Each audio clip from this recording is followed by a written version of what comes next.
বেটা যদি কান্নাকাটি করে মরেও যায়, আপনি পতাকা তুলতে দিবেন না। রাজি আছেন তো? বাতিলের পতাকা আমার বাড়িতে থাকবে না। এটাই আমার মালিক যদি ইচ্ছা করে 1 টাকাও না আপনাকে জাহান্নাম দেবে, 1 টাকা কিছু লাগবে না। আমার সামনে আমার বিরোধীদের মহব্বত তোদের ভিতরে ঢুকছে, আল্লাহর কুদরত এইটাকে কেন্দ্র করে জাহান্নামে দিতে পারে। নাউজুবিল্লাহ। জোরে রাগ করতেছেন আপনারা? এটাকে নিয়ে একটা বিষয়, হিন্দুস্তানের একজন আল্লাহর ওলির কথা মনে পড়লো, এটা বারবার আমরা বলেছি। হিন্দুস্তানে একজন আল্লাহর ওলি, এই যে বাতিলদের কর্য তরিকা মানার যে কি সিম্পটম আর এর কি যে মজা আর সাজা, এ ব্যাপারে হিন্দুস্তানে একজন আল্লাহর ওলির খবর এসেছে। বলে দেই, শুনেছেন এর আগেও, আজও বলছি। রাসূল পাক সাল্লাল্লাহু আলাইহি ওয়াসাল্লাম বললেন, মান তাশাব্বাহা বিকওমিন ফাহুয়া মিনহুম। যে ব্যক্তি যে জাতকে অনুসরণ করে তার সে সাথী হয়ে যায় পৃথিবী থেকে বিদায় নেওয়ার পর। দুনিয়াতে তাদের অন্তর্ভুক্ত হবে, আখিরাতে তারা তাদের সাথে হাসর হবে। আচ্ছা, এখন আমরা একটু চিন্তা করি, আল্লাহ পাকের একজন ওলি হিন্দুস্তানে তিনি ইন্তেকাল করলেন। ইন্তেকাল করার পরে 1 বৎসর ধরে তিনি তার খলিফাকে কিছুই বললেন না। কোন রকমের স্বপ্ন নাই, খবর নাই, কিছু নাই। 1 বৎসর পার হয়ে যাওয়ার পর আল্লাহর ওলি তার খলিফাকে বলতেছে, স্বপ্নের ভিতরে খলিফার সাথে দেখা করতেছে, তুমি কেমন আছো? খলিফা বলতেছে, হে আল্লাহর ওলি, এতদিন হয়ে গেল আপনাকে আমি খুঁজে পাচ্ছি না, আমি কি আপনাকে হেরে ফেললাম? আমি তো হয়রান হয়ে গেলাম, পেরেশান হয়ে গেলাম, আপনি কি এত তাড়াতাড়ি আমাকে ভুলে গেলেন? অথচ হাদিস শরীফে এসেছে, যারা হক্কানি আল্লাহর ওলি হবে তারা দুনিয়াতেও ভুলবে না, কবরেও ভুলবে না, হাসরেও ভুলবে না, একসাথে তারা জান্নাতি হবে। জোরে বলেন সুবহানাল্লাহ। তো তাহলে আপনি এভাবে ভুলে গেলেন? বলেন না, আমি ভুলি নাই, তবে আমি মহা বিপদে ছিলাম 1 বৎসর। কয় বৎসর? আল্লাহর ওলি, ভালো করে শোনেন, আল্লাহ পাকের ওলি তিনি বলছেন আমি বিপদে ছিলাম।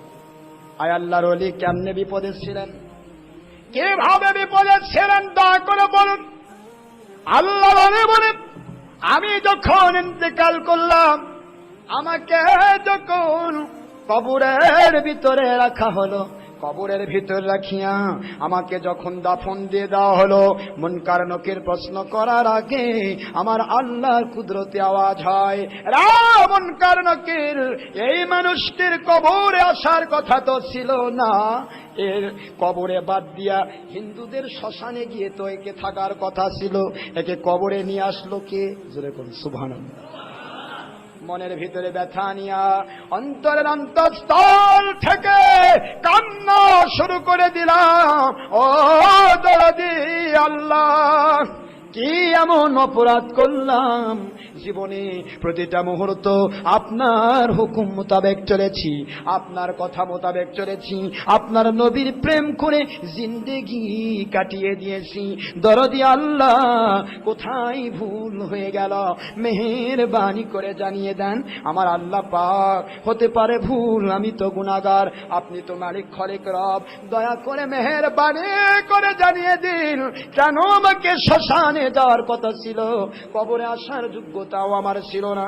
আমার আল্লাহর কুদরতে আওয়াজ হয়, রে ওলি দাবিদার, আমি কি তোমাকে ওই কথা স্মরণ করে দেব না? মনে কি পড়ে না, হিন্দুস্তানে হোলি পূজা চলতেছিল, হিন্দুস্তানে হোলি পূজা হচ্ছিল। হিন্দুদের হোলি পূজার সিস্টেম হলো, ওই এলাকার প্রতিটা জাতকে, গাছপালাকে, গাধা বকরিকে, মানুষজনকে, পুরো প্রাকৃতিক এবং সাংস্কৃতিক জগৎ পুরা এরিয়ার ভিতরে তারা রং করে দেয়, রঙিন করে দেয়। ওই রঙিন করার ভিতরে তখন তাদের রঙিনের কাজ চলতেছিল হিন্দুস্তান। এ আমার আল্লাহর ওলি, তুমি কি বুঝতে পারো নাই? তোমাকে পরীক্ষা করার জন্য আমি আল্লাহ কুদরতওয়ালা একটা গাধা তোমার সামনে তুলে ধরেছিলাম। গাধার সামনে তুমি যখন ছিলে, তুমি লক্ষ্য করে দেখলে গাধার উপর কোনো রং কেউ দিতে পারে নাই।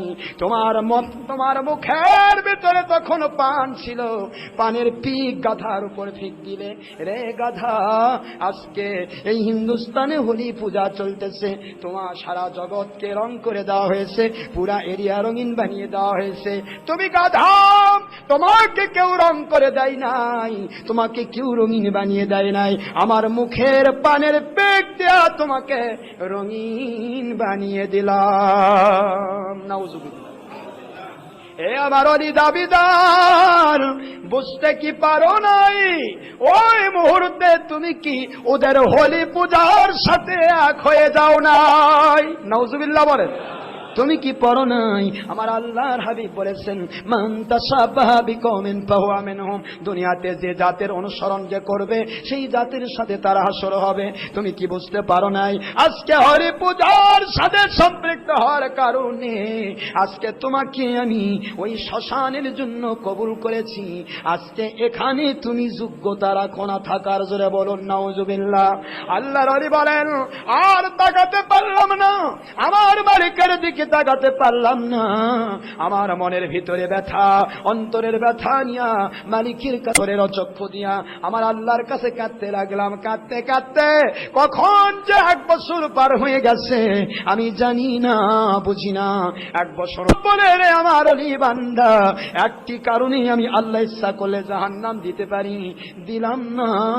আপনার জীবনে অনেক আমল রয়ে গেছে, আজকে এই বিপদ থেকে তোমাকে বাঁচিয়ে দিলাম। ও সোনার ভাই, তরুণেরা, যুবকেরা, কিশোরেরা, পিক দিয়ে রং করে দেওয়ার কারণে হক্কানি একজন ওলি যদি ধরা খেয়ে যায় কবরের ভিতরে, একটু কি বুঝবেন না আমরা ওদের পতাকা কেমনে আমাদের মাথায় তুলব? পারবেন না কি পারবেন না? আমার আল্লাহ পাকের কাবা ঘর আপনার মাথায় তুলে রাখেন, আমার আল্লাহর হাবিবের পবিত্র রওজা পাক আপনার মাথায় তুলে রাখেন।